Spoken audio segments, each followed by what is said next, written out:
the Baen Free Radio Hour.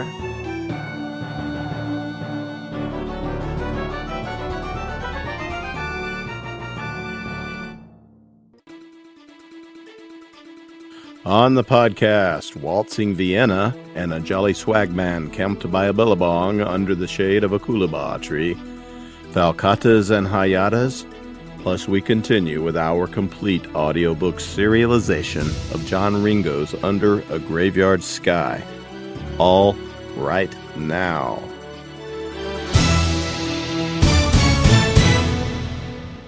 Welcome to the Baen Free Radio Hour podcast. It's an honor to have you along. I'm Baen editor Toni Daniel. We have part 2 of a 2-part interview with Larry Correia on his new debut epic fantasy novel, Son of the Black Sword. This is book 1 in the saga of the Forgotten Warrior. Baen publisher Toni Weisskopf also joined us for the interview. It's a rousing conclusion to the interview this time, so hold on to your hats for that. We also continue with our complete audiobook serialization of John Ringo's Under a Graveyard Sky. Now the news.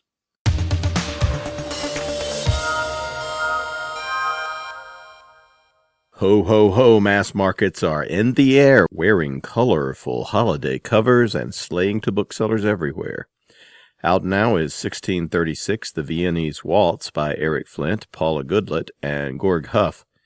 We talked with the authors about this one on a previous podcast, of course. With Paula and Georg along with Eric, it's always an amusing adventure in the Ring of Fire series. In this one, the recently formed Austro-Hungarian Empire is teetering on the brink of economic collapse. So the United States of Europe sends auto mechanics and financiers to the rescue.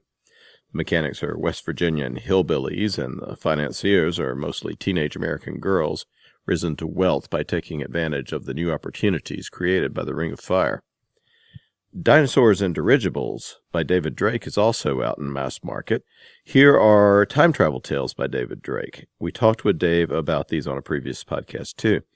There are some cool dinosaur hunting scenes and a bit of steampunk mysticism to finish it all off. It's good stuff. 1636, The Viennese Waltz, and Dinosaurs and a Dirigible are available at booksellers everywhere, and all of our ebooks are specially delivered by eReindeer this month. Ho, ho, ho.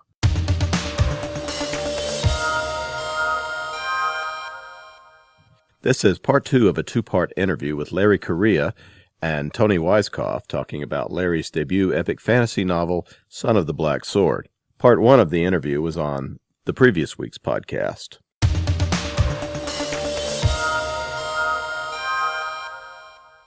I want to welcome Larry Correia to the podcast. Hey, Larry. Hey, how you doing? Larry Correia is the creator of the New York Times best-selling Monster Hunter International series, including Monster Hunter International, Monster Hunter Vendetta, Monster Hunter Alpha, Monster Hunter Nemesis, and Monster Hunter Legion, as well as the creator of the magic noir-themed Grim Noir Chronicles, set in the 1930s where magic works, which include Hard Magic, which we've serialized in audiobook form here on the podcast. He's the co-author with Mike Coupery of soon-to-be 3 books in the Dead Six series, including Dead Six and Swords of Exodus and whatever Project Blue becomes. Larry has been an accountant, part owner of a gun store, a shooting instructor, and a competitive shooter himself. He grew up in the California outback on a farm and now lives in Utah. Larry's latest book is the first novel in a new epic fantasy series. The series is called The Saga of the Forgotten Warrior, and the book is Son of the Black Sword. It's now out at booksellers everywhere. Also here today is Toni Weisskopf, Baen Books publisher. Hello. Hi, Toni. Hello, everybody. There's, we don't want to get into too much of a spoiler, but my favorite character in the book was Jagdish. Oh, he's awesome. He's got an odd family situation with what he's. Can you tell us a little bit about his character and how he interacts with Asha? He's one of my favorites. And actually, he's a character that, speaking of role-playing games,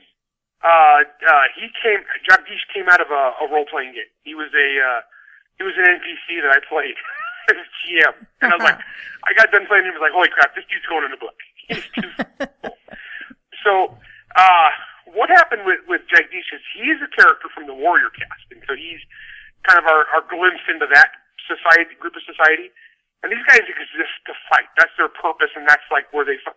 And they are the most honor-driven and prestige-driven, so it's all about your name. It's all about who you are and your personal legend. And like the betterment of your family is based upon your courage and your promotions. And so Jagdish is an overachieving warrior, and he's kind of this cocky guy, but at the same time he's a really good officer, and he loves his men, and he always goes above and beyond for his friends. He's a very loyal dude. So when we first meet Jagdish, he winds up on the wrong side of a fight against Ashok. And, which is not a place you want to be, because Ashok he's a walking killing, he's a magically augmented killing machine, alright? So poor Jagdish has to fight this dude, and, I won't give too much away, but then later on as the series progresses, it brings these two guys back together. But they're both so respect-driven, and Jagdish, it's all about his name. It's all about, bringing honor to his family, bringing prestige. And he's cocky, so he wants to take on Ashok again. But at the same time, during this period, they have arranged marriages. And so he's married off to a woman from the worker caste, which is actually kind of an insult. But he falls in love with her, and he truly loves his wife. And it's just great bits. Like she's a beautiful young woman, but she snores horribly. She's like snores like an elephant. And so, but there's this great little bit just to show how much he loves his wife, where he can't sleep, and she's there just making this horrible snoring noise. And she realizes that he's awake, and she rolled over and she's like, "Oh no, my snore." She's like, "No, you sleep like a beautiful songbird perched high in the boughs of a tree." Delicately. And it's like later on, she's scratching him with her toenails. He's just like, but he's Jagdish is a great character. And so what happens is, there's so many spoilers. That's the hard part about talking about a person. Yeah, you can't say much more about him. Yeah, so he winds up in a situation where he's thrown back together with a guy that basically ruined his life. At another point, he winds up. A major character as the series goes on is Gutch, the worker, guy that can detect magic. Yeah, he's great. Who winds up thrown in with Jagdish. He's a great guy, and he's big, and he's not as dumb as he looks. Oh yeah. You think he's a big dummy, but he's not. That guy is sharp, and he's actually a lot of fun. I got a lot of cool stuff planned for him, and so he gets thrown in with Jagdish, and they, as the series goes on, they kind of have a quest. Because Jagdish has his mission in life. He's going to redeem his name, and he's going to bring honor and glory to his family, even though he knows he's probably going to get killed in the process. Or wind up in prison for the rest of his life or executed. But by golly, he's going to do it. And he's awesome. Yeah. He gets a great drunk fight scene, too. Another staple from Asian films. Oh, yeah, it's true, because he was not expecting to have to get into a battle for his life after a night of all these soldiers buying him beers so he'll tell them stories. That was a fun scene. But yeah, he's a cool character. He's actually one of my favorites. I really like writing him. Yeah. He's a good dude. He's actually one of the more honestly good-hearted people in the series. You get you kind of feel mad along with his wife when he decides that he's got to do this honorable stuff, because it's like, take care of your family, dude. Yeah, it's a tough one. I really enjoyed writing it, because it's like, what he thinks is the right thing to do is probably not the right thing to do, if that makes sense. So, in order to, what he thinks better the life of his family, he's going to actually endanger everything. But, that's the thing about writing characters, is they're going to do, they got to do what makes sense to them and their worldview. And one cool thing about when I make up the worldview is whatever I think it is.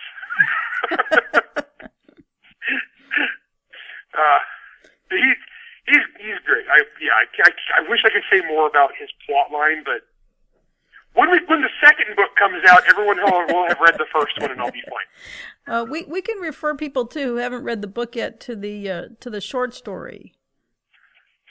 Oh yeah, Keeper of Names. Yes. That is in the Shattered Shields anthology. Yes. From Baen. Yep. That and Keta. That's the origin of Keta, and that's in the book, and he's a really cool character too. Let's talk about the Forgotten and because there's a religious rebellion going on, which is a main part of the plot of the book, of the whole big overstory. Can you tell us about the Keeper of Names and his bodyguard Thera? Oh, okay, really cool characters. So we meet Keta as the book goes on. We really get to know him, and he started out castless, and he considers himself a free man, which is completely anathema to this society where everybody has a place and everybody belongs to something.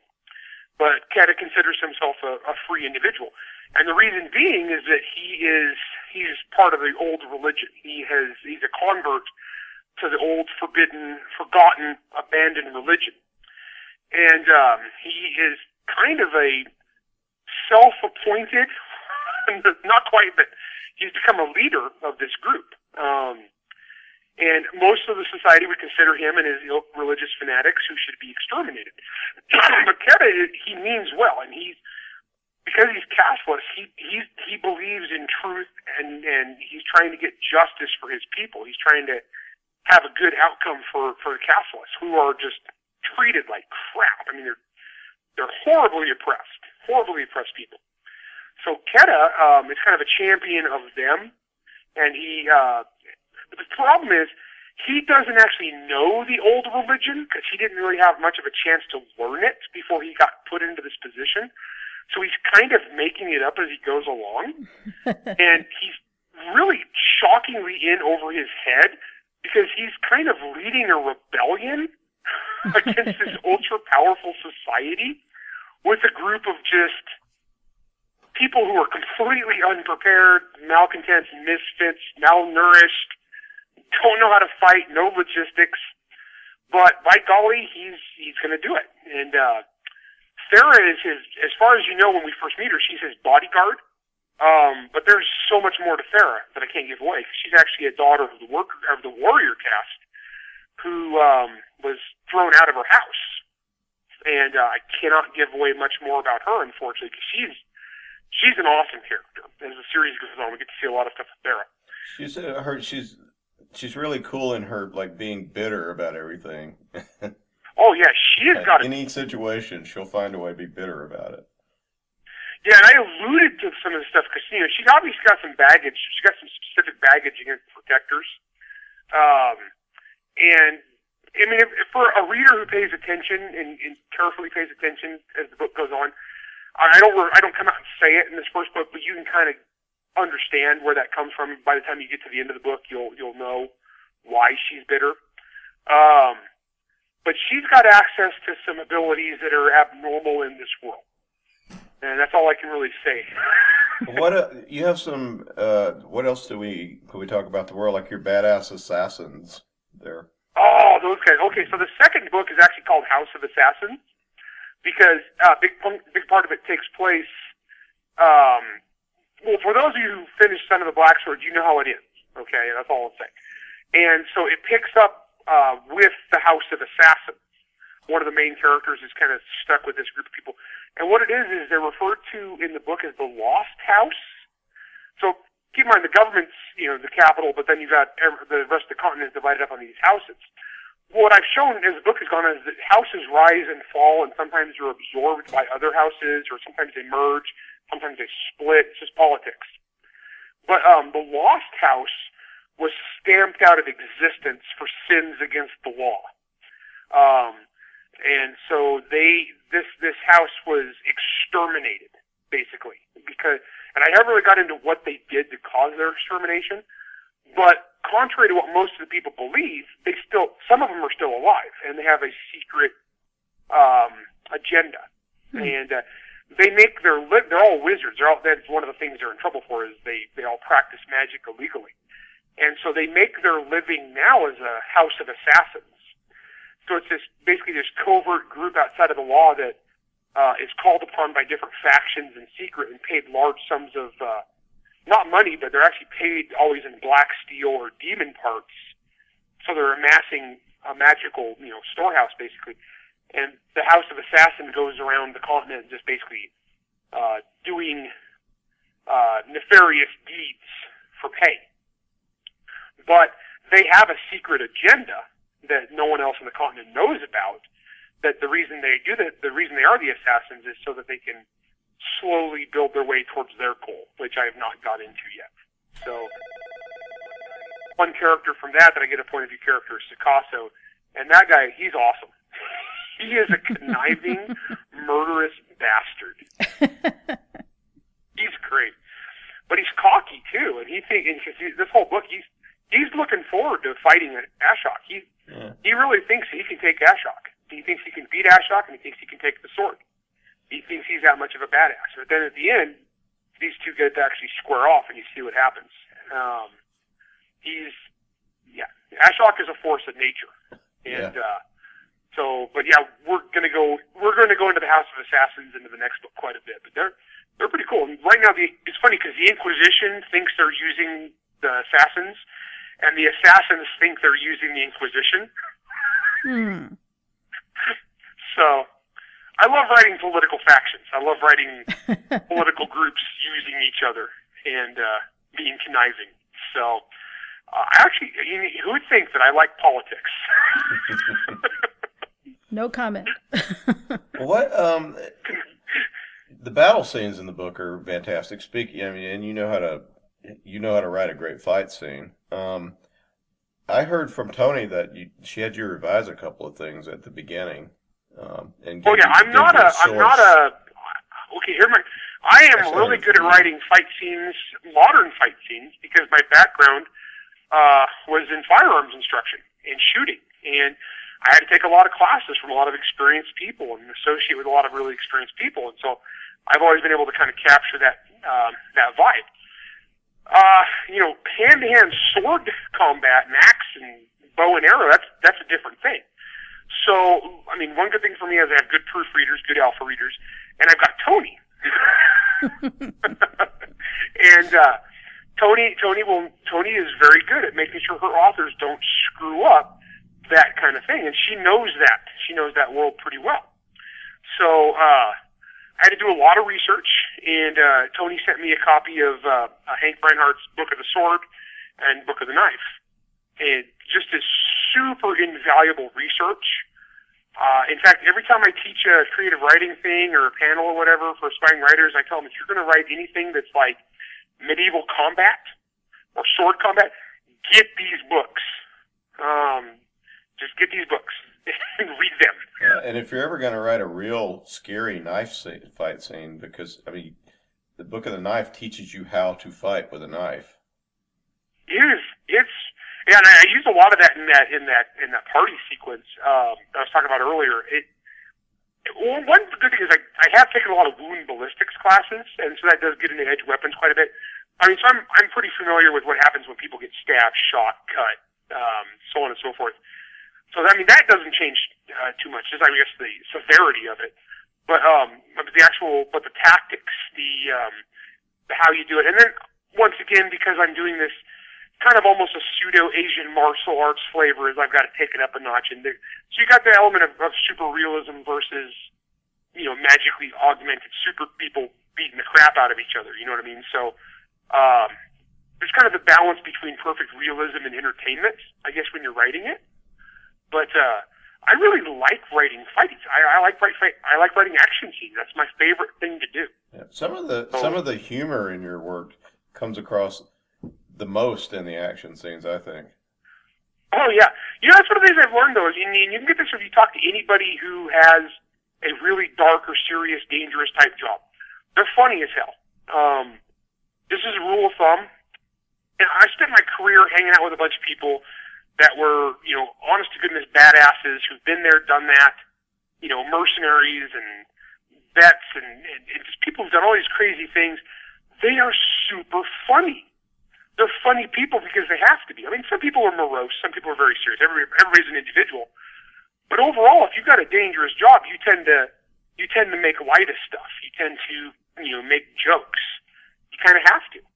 And so, one of the things I've done is, like, I write these fight sequences and stuff, but I know that these people tend to not be perfectly serious all the time. I mean, some people are, but a lot of, like, so when I write the Monster Hunter series, there's a lot of smart asses in there, Or we write Dead Six. I mean, Dead Six, Lorenzo is a snarky ass.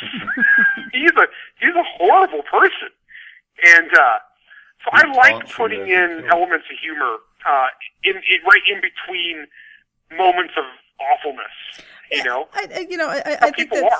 think that's something that you and Lois share. Actually, Lois Bujold, because she has that as well. She's amazing. Yeah, she's so good. Yeah. But her warriors also have that ability to laugh at life and at death because you have to deal with it. Yep. Yeah, I mean, you talk to the people that do this stuff for a living, and they tend to be really funny. Well, we talked, I did an interview with Mike Coopery last week, and he's got a really droll sense of humor. It's really... he does. Takes a moment. You don't even know if Mike is joking. Yeah, exactly. We should. And he's one of my best friends. I've known him for years. Mm-hmm. Sometimes he'll say crap, and I'll just look at him like, I don't know if you're serious right now or not. But you know him well enough to be able to sign his books, is that right? Yeah, I signed a lot. It's funny because I wish I would have thought of this in the first half of book tour. But the second half, somebody brings me a Mike Coopery novel because, Her Brother's Keeper just came out. And everybody knows I'm good friends with Mike. We've written books together. And he's like, hey, would you sign this for Mike Coopery? I'm like, sure.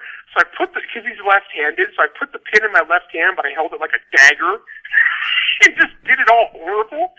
Mike Coopery. And I think I spelled it wrong the first time on purpose. But then then we posted on Facebook, it became a running big gag. So everywhere else we stopped, all the Mike Coopery novels sold out so people could have me sign them. And I was like, I told Toni on Facebook, this is brilliant. You can send one writer on tour and sign twice as many books.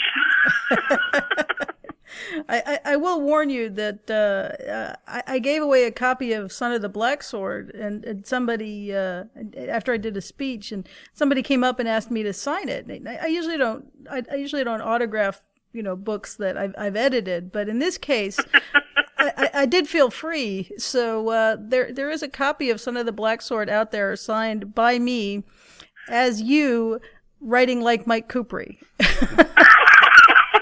That's pretty meta. See, anybody can sign mine, though, because my signature is so crappy, because the Air Force ruined my signature. I had to sign my name 100 times a day, so I just have a squiggle. That's my signature, is basically a squiggle. That's why I always draw the Monster Hunter happy face, so they'll know it's me. Oh, yeah, no, I drew the happy face. We're set.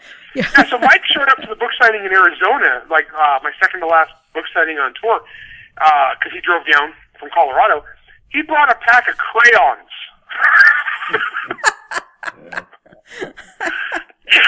But I am fine with other authors signing my books because that means somebody had to buy the book for them to sign it. So this is brilliant. I would really like to get a Correia Coopery podcast together one of these days soon. Oh yeah, we just wrapped up the third. Well, it's not totally. The rough draft is done. Now we're just kicking it back and forth, editing it. So the final Dead Six novel is done. So I think Toni set the dates. I think it's late summer. 2016. Fall. I think. Fall. Yeah, I think it's I'm not the sure. fall schedule. Yeah. It's coming. So you got a title yet? Because I asked Mike this last week, I too. suck at titles. We'll let it. I don't know if I'm your worst author at titles, but I'm probably up there. No, you're not. But we will, for our listeners, there will be a title before we release the book. I guarantee that. Or we'll just call it. Me and Mike have been calling it Project Blue for years, but that was just kind of our working title. We just we're going to have published a book called Project Elf Home a few months before yours, so that one's by Wen Spencer. So Project Blue is out. Well, and plus Blue doesn't really tell you what the book. It doesn't tell you anything about the book, right? You know, so it's not a good. I mean, I agree. That's not a good. That's just our working title, but we'll think of something. Yeah. Those books are wonderful because you throw in every conspiracy. You make every conspiracy theory there ever was be real, basically. Yeah, that's kind of a running joke because for many years Mike worked nights as a security guard, and he always listened to Coast AM. And so when we were writing this, one of the things we wanted to do is we wanted to bring in every right-wing conspiracy theory and every left-wing conspiracy theory. When I say that, as we kind of divided the world into two competing spheres, where all the right-wing conspiracy theories were all congealed into one big group, and all the left-wing conspiracy theories were in one big group. So we call them. So one side in this war is majestic, and the other side in this war is the Illuminati.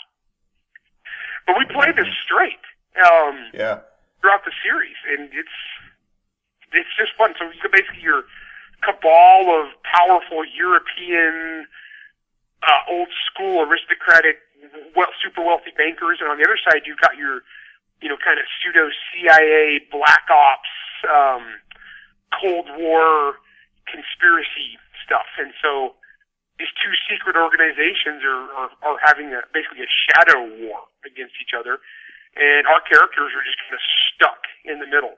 And they've both been unwitting agents of these two forces.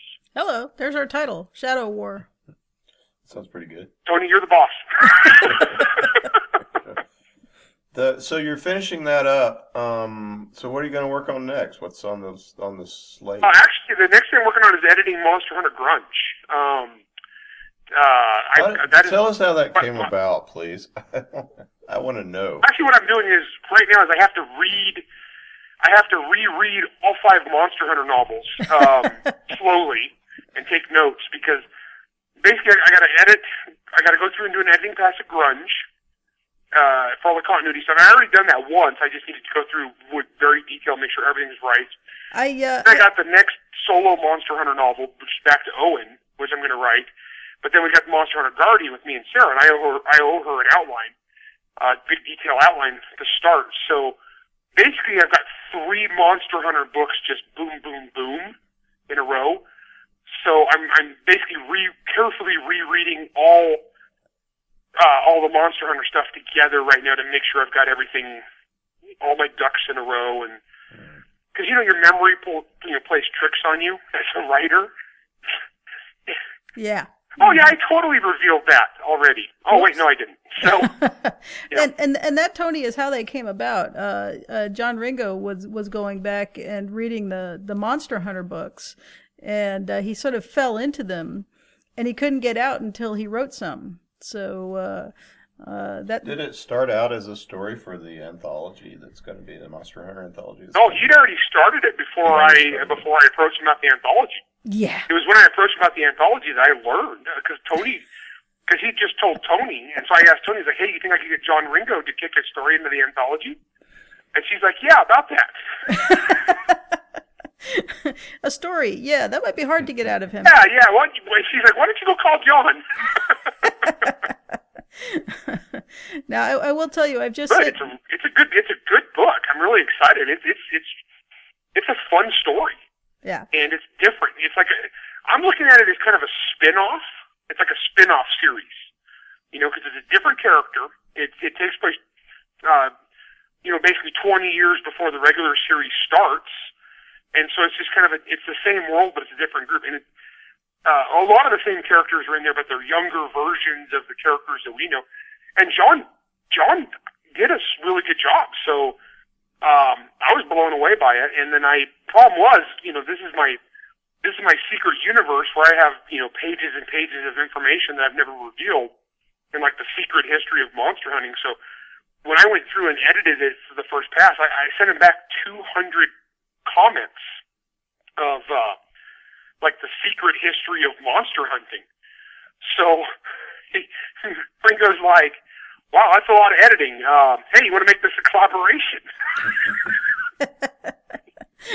Okay. Now, I did send you one of my favorite editing tools. It's going to be in the package that you get tomorrow. Oh, cool. Yeah, what? In? You got to reveal. Oh, yeah, no, it's the kukri. Yeah. Oh, that's great. Yeah. An editing kukri? A special editing kukri. Yeah, this is the kukri that Hank Reinhardt designed for for Blackjack a long time ago, but that K-Bar is doing now. And oh, cool! Yeah. This is a weighted giant sort of machete-like knife that is a beautiful piece of. It's the knife of the Gurkha. That's awesome. Thank you. You're welcome. Yeah, because it was the other day you had posted up a picture of one that you got. Where could we get one? Of mine. And so we all the Baen authors started putting up our kukri pictures. Absolutely. Yeah, you can get the Reinhardt Becker kukri from directly from K-Bar, but also from any of your favorite knife retail sales outlets, including, I have to say, Amazon. So. Sweet. Yes. Cool. I got an editing kukri. See how many. I'd like to see if it could split a manuscript in half. It might. We've already tested it on paperbacks, and yes, it can. Well, I have a 21-inch. I have a 21-inch Chilongi, which is one of the bigger ones. Yeah. And I used it to cut down a small tree once at scout camp. Yeah, I'm just going to say these things come sharp out of the box. Make sure your leading leg is nowhere in the path of the kukri. I'm just going to say that right now. Yeah, you could mess yourself up with one of these things. Oh, yeah. For those people who are listening who are not familiar with the kukri, all the weight is at the end, so when you swing it, it hacks. It hits like a hatchet. It's hard to explain if you've not swung one, but I'm not joking about cutting down a small tree. It didn't take very many shots. These things are ridiculous. They are a limb lopper offer. They are, and it's one reason why the kukri has appeared in so many Baen books. A lot of different publishing houses, they will have style sheets, the way that punctuation is supposed to go, what kind of spelling you use, if you use gray with an E or gray with an A, that kind of thing. I am proud to be, I believe, the only publishing house in the world that has a style for kukri. So enough Baen authors use the kukri in their novels often enough that we had to put that in there. Yeah, because I gave Owen and Ganga Ram in the first Monster Hunter. Absolutely. And you're probably the only publisher alive that immediately knew exactly what I was talking about. Oh yeah. Oh yeah, for sure. David Drake has them. Ringo has used them. Tom Kratman has got them in his books. So yeah. Well, did you notice in Son of Black Sword, the Southern swords were all heavy weighted towards the end, forward curving choppers? I did. Yeah, so basically all the Southern ones were basically either like kukris or falcatas. Not that I could use those words, right. But yeah, they were all the Southern. Also, the Northerns are straight, and the Southerns are all forward choppers. Yep. Yeah, I had to do it. Basically, you can't write a Baen book without something getting chopped. That's not true. You just have to kill Joe Buckley. Yeah, I gotta figure out what the Hindi translation of Joe Buckley's name is, and I will totally kill him. Joe Buckley is a continuing. For those that don't know, he gets killed in a lot of Baen books.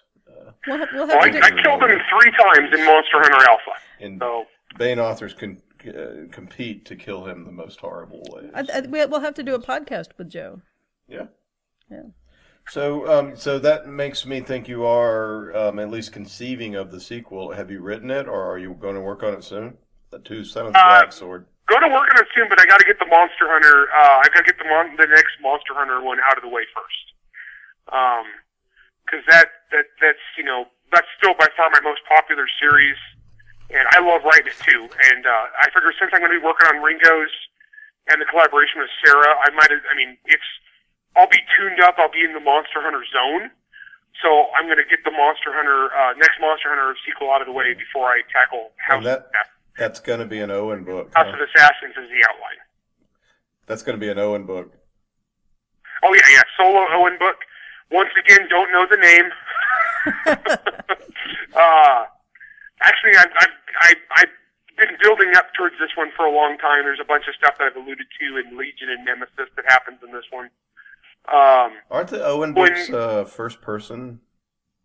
Yeah, this is another Owen first person one. Yeah. And then the one I'm collaborating on with Sarah is Monster Hunter Guardian, and that's Julie Shackelford.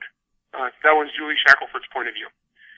So, and Sarah, honestly, if you've read Sarah's stuff, I know you guys have, but for the listeners, if you've read Sarah's stuff, you know that she is like the perfect person to voice Julie Shackelford. She's perfect. She's a perfect fit for it. Me and Sarah came up with this idea about 4 years ago, I think. We were at LibertyCon, and we talked about it. And so I think that Sarah is just an ideal fit. So I'm really looking forward to that one. And to give you an idea what the plot is like, I told Sarah for research she needed to go watch the movie Taken. Liam Neeson. I was like, watch Taken. That will give you an idea of like the tempo of this book and kind of the flavor. So, not to give too much away about a book that's not going to be out for a while, but that's what that one's like. It's a lot of fun. Oh yeah. Owen is not actually there. Julie's on her own because Owen is in. The Owen solo novel and Monster Hunter Guardian take place at the same time. They overlap in the timeline. Yeah. So Owen is not present. He's not around when his kid is born. He's off. I can't tell you what, doing something far away, and he is out of pocket when his child is born. But that means that Julie has to stay home during this, obviously, which really pisses her off. One more thing I'd like to bring up about the Son of the Black Sword is, Son of the Black Sword is, that it's just a physically pretty book. The hardcover is. It's got those great end papers. Can we talk about the origin of the final look at that book a little bit, or since we have Toni here? Well, I think we just wanted to do justice to the epic fantasy nature of it. We didn't want it. We wanted to make it clear what kind of book it was. So yeah, we have the full color map end papers. We've got the beautiful Larry Elmore frontispiece art, and we've got the big book look for the front cover. But we have also the beautiful full color illustration for the frontispiece, and it just sort of all came together to give you that effect that you're holding a pretty artifact in your hand. It is by far the prettiest book I've got. It just came out really nice. Larry Elmore is just, I love Larry. He's amazing. And then Isaac Stewart's map, the Isaac Stewart map in the fold out, so it's 2 pages. It's beautiful. He just did a fantastic job on that. It's just gorgeous. Yeah, and it really hits you when you open it up. Whoever came up with the idea of making it into end papers, I don't know. I think it was probably Toni who said, we're going to have a map that's going to be the end papers of the. Yeah, well, I mean, this comes from being, the target consumer for the stuff that we publish is me at 14, and I liked having the maps. I like being able to follow the quest and to see where the action is happening. But it also helps transport you into a different world. I think that illustration is so important to science fiction and fantasy, and having the pretty maps is part of that. Totally agree. Yeah. I'm looking at it because you guys sent me a print of it, and so I actually framed it and stuck it on my wall. So as I'm talking to you, I'm looking at a giant map, and right next to it, I have an autographed print from Larry Elmore of the cover piece. Yes. I made him big poster size. Ah, okay. Yeah, we have smaller outtakes, basically, or overprints of the end papers that we also have available here as prizes for various contests that we're running. So Cool. yeah. Yeah. Well, is there anything else? And I have my Kurt Miller, and I have a Kurt Miller cover, and I have a Vincent Chong cover.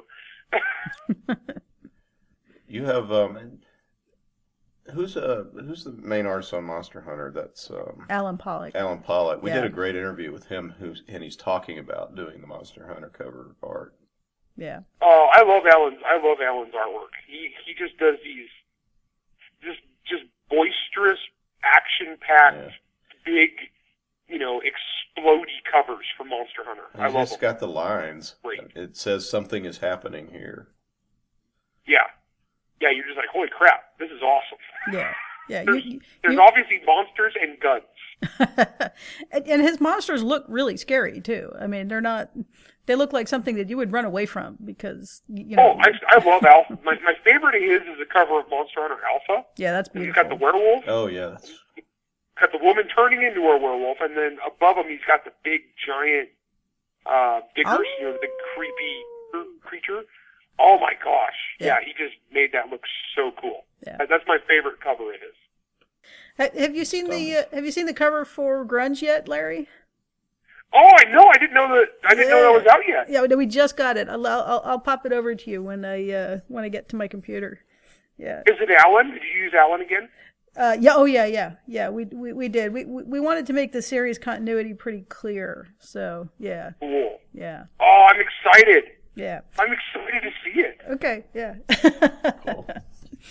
Cool. You will enjoy it. Son of the Black Sword. It's really fun. It's great. If you like epic fantasy, that's your book. I've been enjoying the reviews on it are really good so far. I was reading the reviews the other day, and I think this is probably on Amazon the highest rated or highest reviewed book I've had so far. Oh wow! But it's been kind of fun because a lot of people know me as the monster gun explosion action adventure guy, so they tend to think that that's all I can do. No, I mean that's just don't get me wrong, I love that. I love doing that. But it's just kind of funny to see these people like, holy crap, he can actually write other stuff. He's like, yes. Well, he can. And the book is Son of the Black Sword by Larry Correia. Book 1 in the saga of The Forgotten Warrior. And it's now at booksellers everywhere. So, Larry, thank you very much, and Toni, for being with us. Thanks, guys. Thank you, Toni.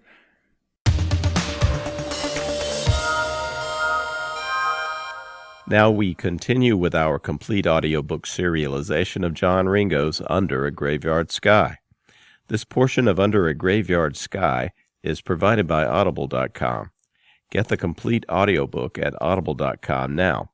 If you're not a subscriber, you can get the entire audiobook free or choose from more than 100,000 other titles when you try Audible free for 30 days. Now here is another segment of John Ringo's novel of zombie infestation and the heroic humans who fight back, determined to pull the world from disaster and humanity itself from the brink of annihilation. It's all taking place under a graveyard sky. Chapter 18. Toy, this is Cooper. Cooper, Tina's toy, over, Sophia said. Sophia sometimes thought about complaining that she was on the helm about 14 hours a day. She, never got a break. The problem being, she knew she loved being at the helm. They'd picked up 2 other boats and 6 more survivors.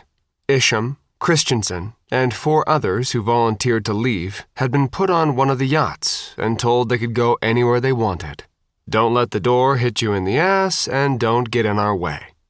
Chris was now running the Daniel Cooper, a 75-foot flush-deck trawler. It wasn't as cool-looking as the toy, but Sophia had to admit it had more room, and it had taken less of a beating from zombies. Captain Chris wants you to come over here.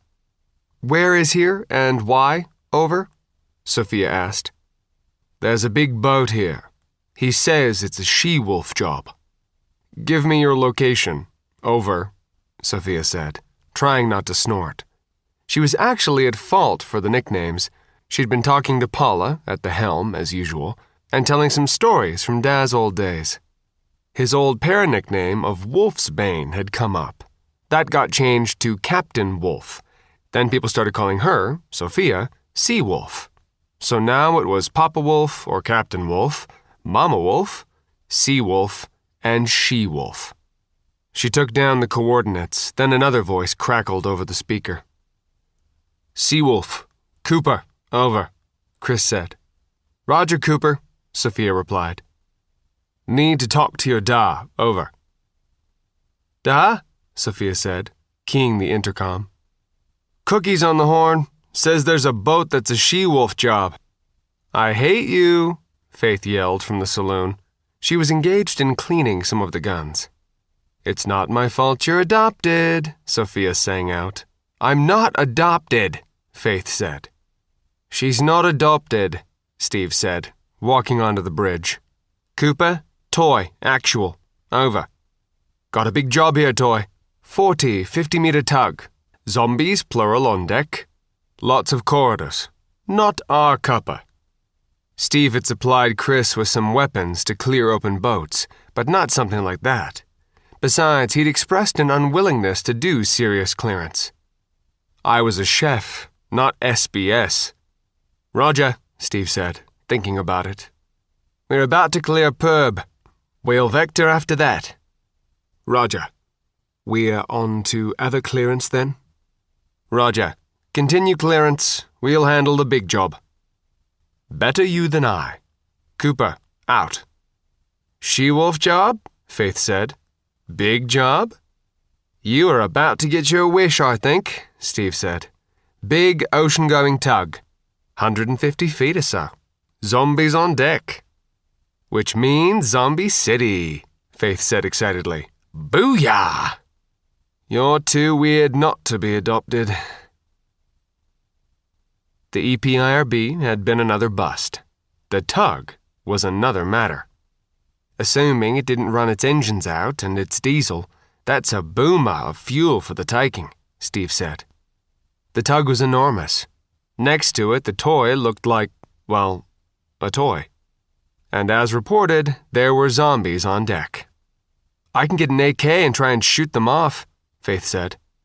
You mean I can try to shoot them off? Steve said. They were certainly lining up for it. I'm a better hand with a rifle. Bet I get more than you, Faith said. Bet you dishes. The problem is bounces, Steve said, considering the angles. We're going to hit low some of the time. We don't want them bouncing back. That would be unwelcome. I was thinking from the flying bridge, Faith said. But if we fire from down here, they're going to bounce up, right? There's a bit of a lip, Steve said, pointing to the metal bulwark. Either way, we're going to have some come back and down. 762 tends to keep going, you know. Like going through your mother, going through the hole. Frangibles? Faith said. We're a bit short on those, Steve said. Full-up body armor, ballistic glasses, shotgun, and hope like hell we don't kill anyone but zombies or sink the boat. Shotgun spreads, da, Faith pointed out. It also is relatively low velocity, Steve replied. When, not if, it bounces, it hopefully will not go all the way through the hull. The family will rig up, everyone else below decks. Think you put enough holes in the boat, honey? Stacy asked nicely. There was a large one right in one of the saloon windows. I'm just glad nothing worse happened, Steve said. He was finishing rigging for the entry. This time an assault pack made sense, but they'd put life vests on outside everything. They were going to have to climb a boarding ladder to get up to the tug's deck. That was going to be a new experience. We're going to have to figure out a better way to clear zombies off the deck. Like water cannon, maybe, Sophia called. She'd taken off her helmet but was still in armor, and she hadn't liked it when a bouncer had come through the cabin. As I said, Steve said, we'll have to find something better. I'll go get the fiberglass patches, Stacy said. I still got more than you did, Faith said. You're on dishes tonight. Why need to use the dinghy for this, Steve said, grimacing. I don't want to put the boat alongside until we can get some of those big balloon things from the tug." "Going up there from the dinghy is going to be tough," Faith said. "Which is why we're going to do it very carefully," Steve said, "and wear life vests." "Pirates make this look so easy," Faith said, throwing the grapnel again. "Damn it!" "Don't hold the dinghy," Steve said as he pulled the rope back in. "Son of a blug blug." Faith spit out a mouthful of water and flailed at the surface. "This vest isn't blug." Given the weight of her gear, the vest was barely keeping her at the surface. "Grab the rope, Faith," Steve yelled. He was up on deck already and dangling a recovery line to her. Fortunately, the vessel wasn't moving much in the light swells. "Ow!" Faith said, as the hull hit her helmet and pushed her under. She managed to get a hand on the recovery line, though, and Steve pulled her back out from under the tug. "Tell me there aren't any sharks," Faith said, flailing with one free hand for the boarding ladder. Steve looked around and considered his answer carefully. The recent terminated infected had, after all, bled out. The scuppers were, in the old term, running with blood, and yes, there were a few shadows. And fins. "You might want to hurry." "We need a better way to get onto boats," Faith said. She was sprawled out on the deck of the tug. "You realize you're lying in infected zombie blood, right?" Steve said. "I so don't care," Faith said. "We're going to wash down when we reboard anyway. Christ, that sucked. I was getting ready to dump my gear. If we didn't need it, and I could figure out a way to do it without taking off the vest, I would have. But all I could think was if I took off my vest, I was doing the deep dive with 60 pounds of gear to take off on the way down." "We're going to have to figure out better protocols," Steve said. "That's for sure. But we're still going to have to use the ladder." "I hate those," Faith said. "I really do." "Zombies, zombies, zombies," Faith yelled, pounding on the exterior hatch with a crowbar. "Come to Papa Wolf. Zombies, zombies. And we've got customers, da." "Roger," Steve said, taking a freehand stance back from the hatch. "Make sure to cover yourself with the hatch." "Try not to nail me with bouncers," Faith said, undogging the hatch. She pulled it all the way open and hid behind it. 4 zombies stumbled out into the light, blinking. "Here," Steve called, taking the first one out. "Here, here, here." The zombies, half blinded by the light, stumbled towards the shouts and were dropped in a line. "All clear?" Faith asked, sticking her head around the hatch. "Step away and we'll see," Steve said. She moved back into his position and considered the darkened interior. "We're really going to have problems with adjustment," she pointed out.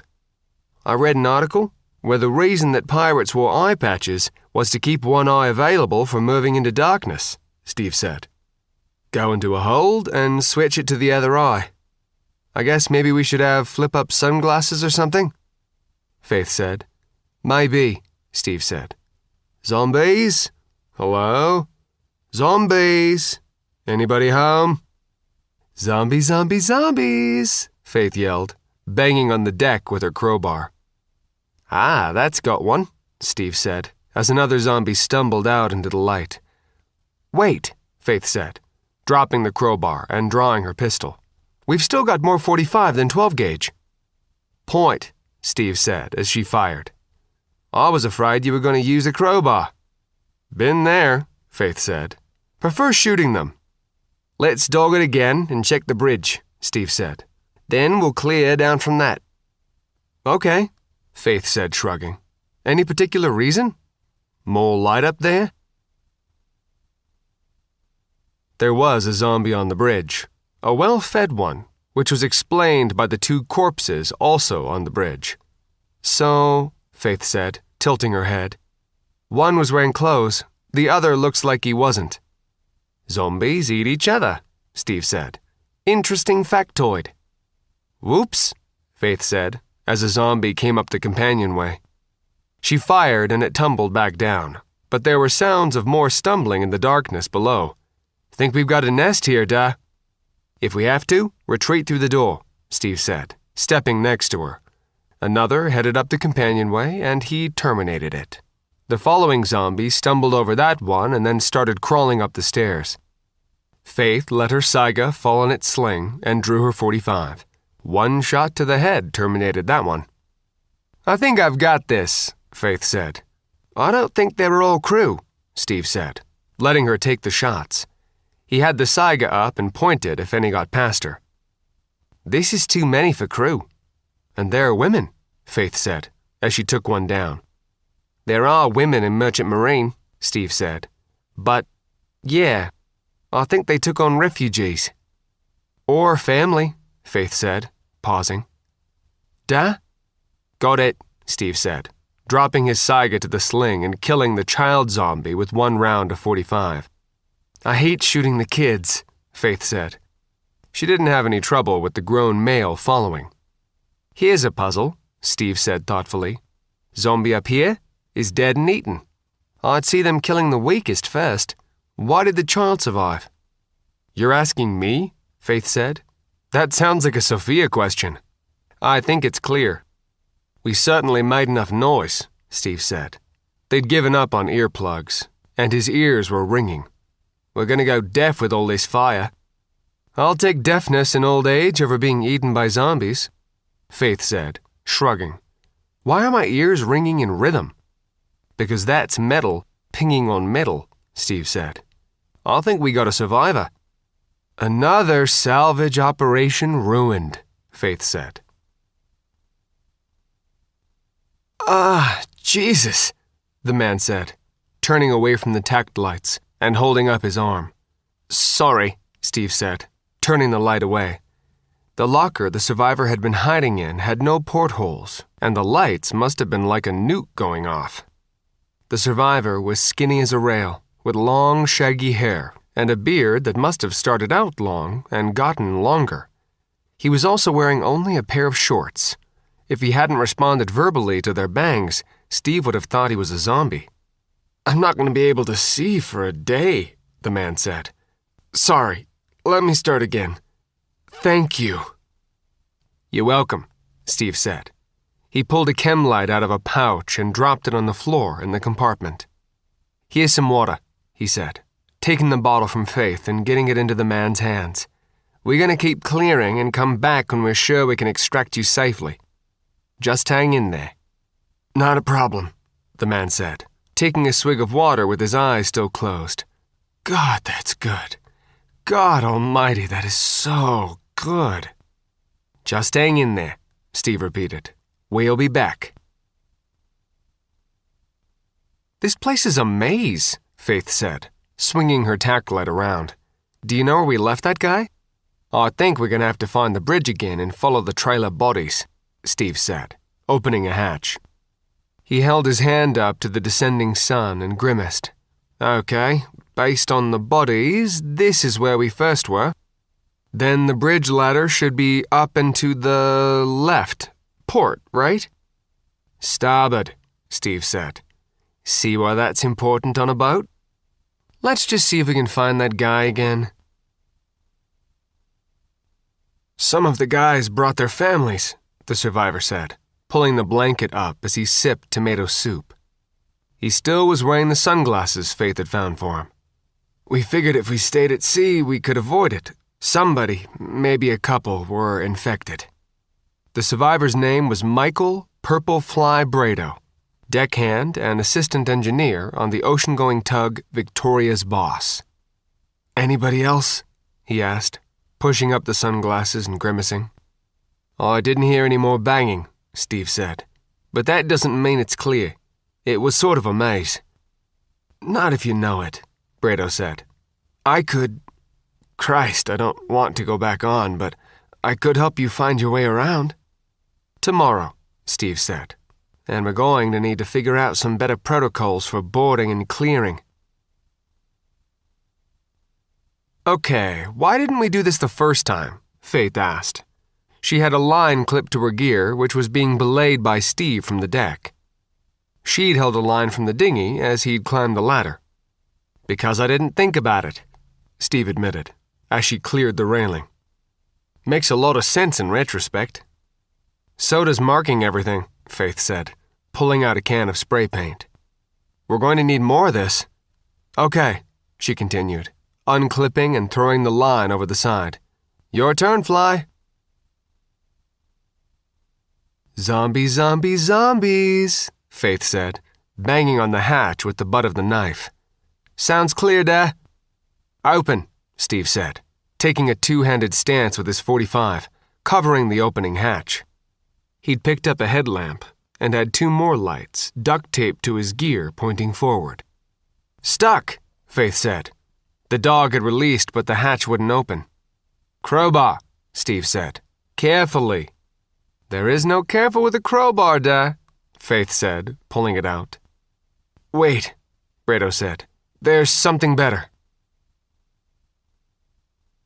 "I need, like, a sheath for this," Faith said, hefting the Halligan tool. "This is, like, totally made for zombie fighting." She jammed the adze portion into the seal of the door and pushed on the bar. The hatch gaped slightly. "There's a rope holding it closed," Steve said, shining a tack light into the interior. "No zombies. Not alive, anyway." "Can you get the rope?" Faith grunted.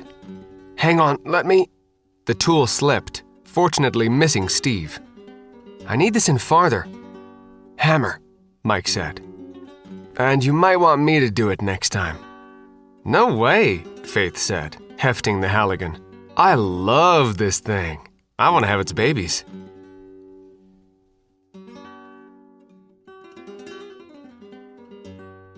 That was another segment in our complete audiobook serialization of Under a Graveyard Sky by John Ringo. And that's it for the podcast. Thanks to Audible.com, to Hans Daniel, and to podcast theme composer Ruth Judkowitz. And an iceberg slab autographed by Captain Cook and his Polynesian navigator Tupaya, along with a vampire moth collection and the sword of the sixth son of the seventh daughter, plus gratitude and plaudits to Baen publisher Toni Weisskopf and Larry Correia, author of Son of the Black Sword. Please join us next time here at the hammering heart of science fiction and fantasy, and keep reaching for the stars.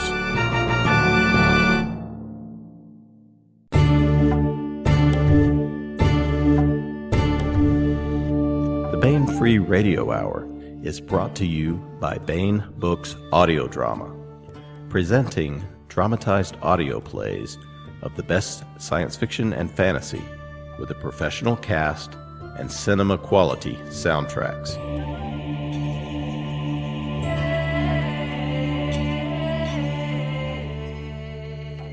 Now available, Eric Flint's Islands, based on the novella by Eric Flint. Also available, Larry Correia's Detroit Christmas, based on the novella by Larry Correia, set in the world of the Grim Noir Chronicles, at BaenEbooks.com. Just put Islands and Detroit Christmas in the search bar and enter a world of listening pleasure. Baen Books Audio Drama.